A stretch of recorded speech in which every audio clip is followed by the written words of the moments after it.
고난주간 다섯째 날이자 십자가의 순환을 기억하는 성금요일입니다.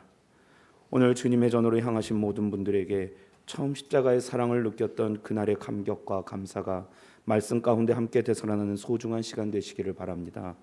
오늘 말씀의 제목은 성소 휘장이 찢어져 둘이 되니라입니다. 성금요일은 초대교회로부터 지켜져 왔다고 알려지고 있습니다. 유대인의 장래의 문화에 시작되는 오후 3시부터 그리스도의 순환과 죽음을 기억하고 기념하는 예식이 진행되는데, 모든 순서에는 화려함이나 지나친 형식을 버리고 오직 순환받으실 주님을 묵상한다고만 합니다. 기독교에서도 성금요일을 엄숙하게 지킵니다. 대부분 성만찬을 행하며 당시를 회상하는 말씀을 나눕니다. 이로써 세상을 향했던 주님의 사랑과 그 긍휼을 다시 한번 우리 마음속에 새기는 것입니다. 이 기간 가장 많이 묵상되어지는 말씀 중 하나는 단연 이사야서 53장 4절에서 6절의 말씀일 것입니다. 그 중 5절의 말씀을 읽어드립니다. 그가 찔림은 우리의 허물 때문이요 그가 상함은 우리의 죄악 때문이라. 그가 징계를 받음으로 우리는 평화를 누리고 그가 채찍에 맞음으로 우리는 나음을 얻었도다. 예수 그리스도 우리의 주님은 가장 천대받은 곳에서 태어나셨고 온 인생을 우리를 위해 사셨으며 또한 우리를 위해 죽으셨습니다. 이사야의 말씀과 같이 마지막 모습은 채찍과 상함으로 뒤덮여 있다고 합니다. 말씀은 늘 모든 과정을 절제하여 전달하지만 조금만 일깨워도 얼마나 참혹했던 상황인지 쉽게 알 수 있습니다. 당시 로마가 전해지는 형법은 가장 잔인한 형벌 3가지를 소개합니다. 첫째가 십자가형, 둘째는 화형, 셋째가 교수형입니다.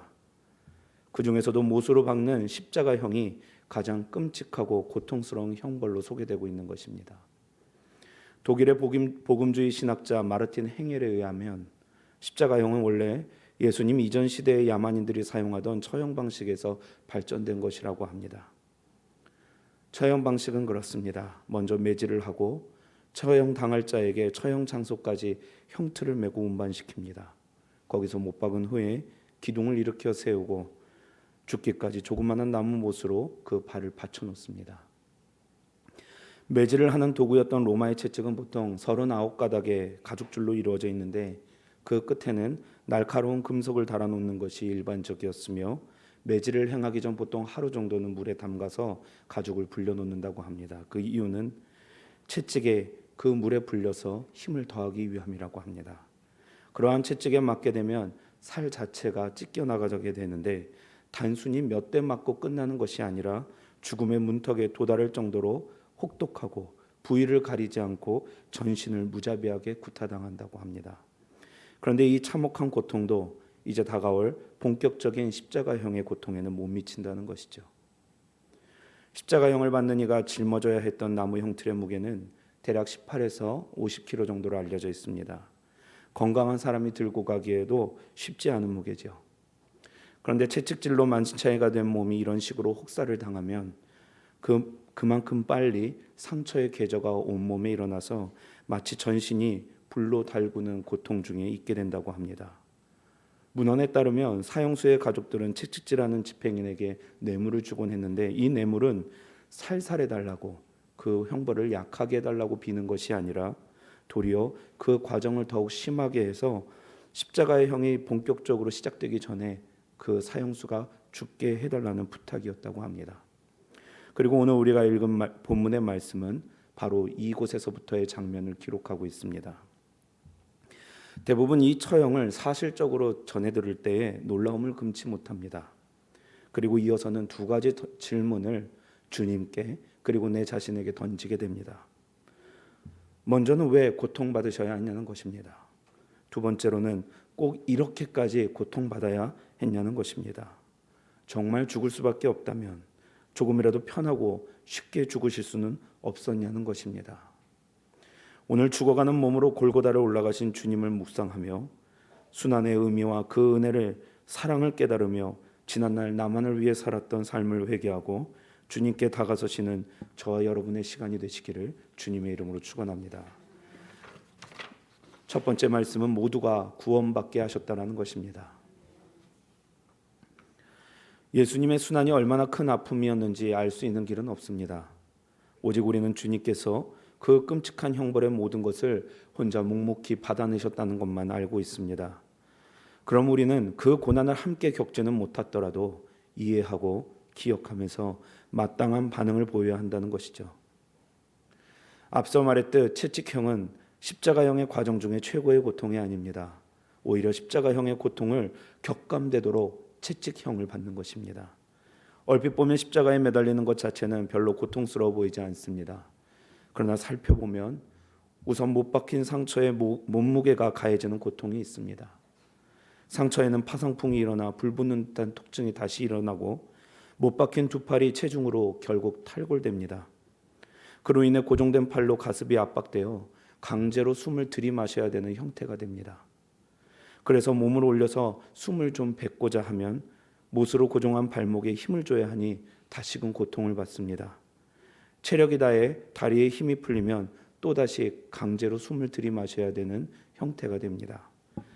애리조나 대학 트루먼 데이비스의 연구에 따르면 십자가형의 수용자들은 대부분 죽을 때까지 대략 1000번 정도 기절했다 깨었다를 반복하며 호흡수가 점점 줄어든다고 합니다. 그렇게 되면 호흡 산독증이라는 것에 빠지게 되는데 이로 인해 심장이 불규칙하게 뛰게 되면서 결국 심장이 터지거나 심장마비로 쇼크사에 이른다고 합니다. 그래서 사형수에게 주는 것이 23절에 오늘 우리가 읽었던 모략탄 포도주인 것입니다. 강력한 마약과도 같아서 죽음에 이르는 순간까지 그 고통을 조금이라도 덜어주는 것이죠. 그러나 주님은 이마저도 거부하심을 오늘 말씀이 보여주고 있습니다. 그럼 왜 거부하셨을까 하는 질문이 우리에게 생깁니다. 이를 위해선 이스라엘의 제사법을 조금 나눠볼 필요가 있습니다. 이스라엘의 제사법 중 하나님께 죄를 진 것을 위한 속건제와 속죄제의 그 번제의 일부입니다. 희생제물의 처리 과정이 있습니다. 먼저 예배자가 흠없는 동물을 택하여 번제단으로 가져갑니다. 먼저는 피를 사방에 뿌립니다. 그리고 동물의 가죽을 벗기고 각 지체를 구분하여 물로 씻겨냅니다. 예수님은 죄 많은 세상에서 죽일 대상으로 선택되었습니다. 그리고 채찍형은 예수님의 피를 사방에 뿌리게 했으며 주님의 살갗은 온통 벗겨졌습니다. 탈골되고 못 박혀지며 손발이 끊어지는 고통을 감내해야 했으며 몸 안에 있는 모든 피와 물을 쏟아버리셨습니다. 예수님은 그렇게 흠없는 양처럼 하나님을 향한 속죄제의 제물이 되신 것입니다. 그러나 이것이 주님 죽으신 의미의 전부는 아니라는 것이죠. 사랑하는 여러분, 예수님이 고난을 겪을 때 오늘 말씀에서 보여주는 주변의 사람들은 무엇을 하고 있습니까? 만약 거리를 걸어가다가 우리가 어떠한 사람이 심한 폭행을 당하는 장면을 발견하게 된다면 우리는 선뜻 나서지는 못할지라도 전화기를 들어 경찰이나 병원을 부르지 않겠냐는 것입니다. 무엇인가 분명히 도우려 할 것입니다. 그럼에도 불구하고 오늘 말씀을 보면 24절에는 예수님의 옷을 제비 뽑아 나눕니다. 29절에서 31절까지의 말씀을 읽으면 주님을 모욕하고 희롱하며 욕합니다. 심지어 같은 십자가의 고통을 지고 있는 사람들도 그렇게 합니다. 죄로 얼룩진 모든 일을 향해 주님이 도살당하는 어린 양이 되셨습니다. 유목민들은 양을 잡을 때 양들을 너무도 순하게 죽인다고 합니다. 하나의 기술이죠. 우리가 아는 양의 순전함도 있지만 그 죽이는 방식이 있다는 것입니다. 지금도 전해지는 몽골에서 양을 죽이는 방법은 가슴 부분을 째고 손을 집어넣어 대동맥을 움켜쥐는 방법인데 양은 저항하는 신용도 못하고 순한 양처럼 죽어간다고 합니다. 순전하게 죽는 것도 있지만 그만큼 옴짝달싹 못하게 죽이는 것도 있는 것입니다. 바로 세상이 예수님께 한 방법입니다. 그런데 주님을 죽임으로써 세상은 놀라운 은혜를 받게 됩니다. 저들이 한 것은 죄악의 행동인데 주님이 도살당한 양이 되심으로 저들은 예배자가 되었기 때문입니다. 오늘 일만이라도 우리가 구원받을 행동을 했기에 우리 가운데 대속의 은혜가 주어진 것이 아닙니다. 그것은 전적인 은혜입니다. 사랑하는 여러분, 우리는 예배자가 될 수 없었습니다. 그러나 주님께서 양이 되심으로 우리는 예배자가 될 수 있었습니다. 죄의 자녀가 은혜의 자녀가 된 것입니다. 우리는 모두 죽을 죄인이나 모두 구원받게 되었습니다. 이 사실에 감사하며 거룩한 성금요일의 첫 시간 이 새벽에 주 앞에 모든 것을 내어 기도하는 저와 여러분 되실 수 있기를 주님의 이름으로 축원합니다. 두 번째, 하나님과 세상을 잇는 다리가 되셨습니다. 예수님께서 돌아가신 직후에는 한 가지 상식적으로 이해될 수 없는 일이 생깁니다. 오늘 말씀 37절에서 38절의 장면입니다. 예수께서 큰 소리를 지르시고 숨지시니라. 이에 성소 휘장이 위로부터 아래로까지 찢어져 둘이 되니라. 마가의 문체는 4개의 복음서 중에서도 가장 담백하고 투박한 어조로 알려져 있습니다. 다시 말하면 일체의 꾸밈 없이 간략하게 자신이 보고 느낀 바를 기록하고 있다는 것입니다. 그러한 마가의 문체에서 휘장이 위에서 둘로 찢겨지는 기이한 일이 생깁니다. 성소 휘장이란 성소의 모든 것 가운데에서도 지성소를 가려주는 공간을 구분하는 천을 의미합니다. 천인이 찢어질 수도 있지 않겠는가 생각하실 수 있습니다. 휘장에 대한 설명은 출애굽기 26장과 36장 그리고 레위기와 민수기에 반복하면서 기록되며 하나님의 공간과 사람의 공간을 구분하는 중요한 역할을 하고 있다고 설명되어져 있습니다. 그리고 세 겹의 실들을 꼬아 만드는 휘장이 무척이나 크고 웅장하게 소개되어 있습니다. 유대의 문헌과 함께 성경에 기록된 휘장의 모습을 살펴보면 두께가 약 10cm가 됩니다. 길이는 22m, 너비는 11m입니다. 유대 문헌 중에 휘장을 정결하게 하기 위해 정결례탕에 이 휘장을 집어넣었다가 꺼내어 성소로 옮기는 장면이 있는데 제사장 수백 명이 달려들어야 할 정도로 무거운 것이라고 전해지고 있습니다. 이러한 천이 오늘 말씀에 의하면 자연스럽게 아래에서부터 위로 찢어지는 것이 아니라 위에서부터 아래로 찢어지고 있는 것입니다. 이 사건이 의미하는 바는 먼저 공간의 구분이 없어졌다는 것입니다. 오늘 말씀 제목과 같이 휘장은 찢어져 둘이 되었습니다. 그러나 이로써 본래 둘이었던 공간은 하나가 된 것입니다. 본래 우리들은 하나님의 속성과 달랐습니다. 죄에 속했으며 자유하지 못했습니다. 바울 사도는 에베소 교회 성도들에게 편지할 때에 이 놀라운 예수님의 공로를 전합니다. 에베소서 2장 13절에서 15절 말씀입니다. 이제는 전에 멀리 있던 너희가 그리스도 예수 안에서 그리스도의 피로 가까워졌느니라. 그는 우리의 화평이신지라. 둘로 하나를 만드사 원수된 것 곧 중간에 막힌 담을 자기 육체로 하시고 법조문으로 된 계명의 율법을 폐하셨으니 이는 이 둘로 자기 안에서 한 세 사람을 지어 화평하게 하시고. 오늘 바울이 우리에게 말하는 것은 자연스럽게 없어진 공간이 아니라 인위적으로 누군가의 공로로 인하여서 만들어진 이 하나가 세 사람을 만든다라고 설명해 주고 있습니다. 둘째로 이 사건은 그래서 화해를 의미합니다.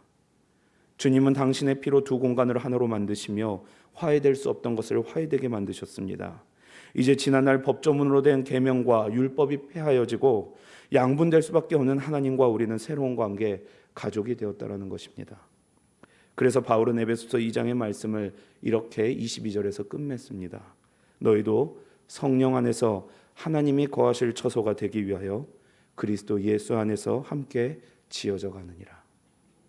오직 대제사장만이 1년에 한 번 들어가 모두의 죄를 사함받기 위하여 간구하였던 지성소의 공간은 이제 예수 그리스도라는 이름 안에 있는 공간이 되어 우리 마음 가운데에서도 거하게 된 것입니다. 그리고 우리 각 사람을 하나님이 직접 거하시는 산 성전이 되게 하십니다. 그러니 믿는 자에게, 예수 그리스도의 이름이 있는 자에게 두려움이 없는 것입니다. 하나님과 나를 잇는 다리가 되신 예수님, 그로 인해 우리는 놀라운 축복을 허락받습니다. 이스라엘의 상징이자 하나님의 거룩한 처소로 섬김받았던 예루살렘의 성전보다 더욱 단단하고 능력 있고 강권적인 성전이 우리의 기도 가운데에, 우리가 부르는 그리스도의 예수의 이름 가운데 있습니다. 오늘 이 기쁜 소식을 감사할 수 있는 저와 여러분 되실 수 있기를 주의 이름으로 간절히 축원합니다. 마지막 말씀입니다. 믿음의 시작이 되셨습니다. 예수님께서 십자가에 달리신 후에 돌아가실 때까지 7마디를 하셨다 하여 가상칠언이라고 부릅니다. 신약성서 4권에 고루 분배되어 있습니다. 그중 마가복음이 전하는 것이 34절에 있습니다. 제9시에 예수께서 크게 소리 지르시되 엘리 엘리 라바 사박다니 하시니 이를 번역하면 나의 하나님 나의 하나님 어찌하여 나를 버리셨나이까 하는 뜻이라. 예수님이 소리 지르신 것은 분명 실패와 후회 같은 어조인데 그를 듣는 35절에 반응하는 사람들은 그것을 엘리야를 부르는 것으로 착각한다고 말씀은 우리에게 전해주고 있습니다. 34절의 말씀은 사실 다윗이 지은 시편 22편 1절에 기인합니다. 그리고 그 시편의 끝부분 29절은 다음과 같은 내용을 전합니다. 세상의 모든 풍성한 자가 먹고 경배할 것이요 진토 속으로 내려가는 자 곧 자기 영혼을 살리지 못할 자도 다 그 앞에 절하리로다. 그리고 다윗의 이러한 고백을 반증하듯 오늘 마가복음 15장 내에서 가장 극적인 장면이 우리에게 보여집니다. 오늘 말씀 39절입니다. 예수를 향하여 섰던 백부장이 그렇게 순지심을 보고 이르되 이 사람은 진실로 하나님의 아들이었도다 하더라. 로마의 백부장이 가장 많이 보는 것 중에 하나는 분명 죽음일 것입니다. 사람의 죽음을 로마의 병사의 책임자처럼 많이 보는 사람은 없을 것입니다. 그가 수도 없이 많은 죽음을 보며 한 번도 느껴보지 못했을 감격이 그날 임합니다. 많은 사람들의 죽음은 분명 소망이 없었는데 오늘 예수님의 죽음은 그에게 소망을 가지게 합니다. 믿음을 가지게 하는 것입니다. 오늘 말씀과 병행 구절인 마태복음 26장은 백부장이 이 고백을 하기 바로 직전의 상황을 조금 설명합니다. 땅이 진동하며 바위가 터지고 무덤들이 열리며 자던 성도의 몸이 많이 일어나는 것을 보게 되었다는 것입니다. 그리고 그것을 보는 백부장과 같은 이들, 멀리서 찾아온 여인들에게는 하나님의 아들이었다라는 강한 믿음이 시작됩니다. 온전한 제물이 되기 위해 자신에게 맡겨진 고통을 끝까지 담당하시고 그로 인해 세상과 하나님의 막힌 담을 허신 예수님. 오늘 그 거룩하고 숭고한 죽음을 기념하는 성금요일입니다. 오늘 이 날만은 우리 안의 주인공이 예수님이시기를 바랍니다. 예수 그리스도가 우리 마음의 첫 번째 불려지는 이름의 기도의 시간이 되기를 바랍니다. 그로 인하여 내 안에 온전한 하나님의 성전이 세워지고 주님께서 주시는 그 시작의 믿음이 다시 한번 내 마음속에서 부흥되고 또 열광케 되는 귀한 한날의 축복이 있기를 주의 이름으로 간절히 축원합니다. 기도하시겠습니다. 죄 많은 세상에 오시어 우리의 질고를 담당하심으로 큰 죄악 속에 있던 우리를 오히려 은혜로 바꾸신 예수님의 은혜를 묵상합니다.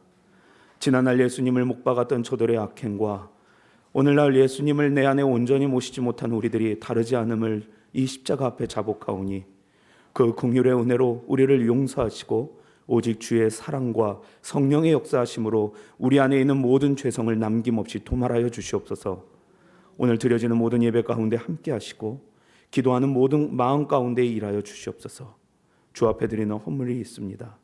저들의 삶 가운데 능력과 은혜로 응답하여 주시고 대속의 은혜를 덧대어 주시옵소서. 서운하는 제목이 있습니다. 감사하는 마음도 있습니다. 모두 주님께서 기뻐 받아주시사 하릴 수 없는 은혜로 채워주시옵소서. 오늘도 우리의 길과 진리요 생명 되시는 예수 그리스도의 이름 받들어 기도드리옵나이다. 아멘.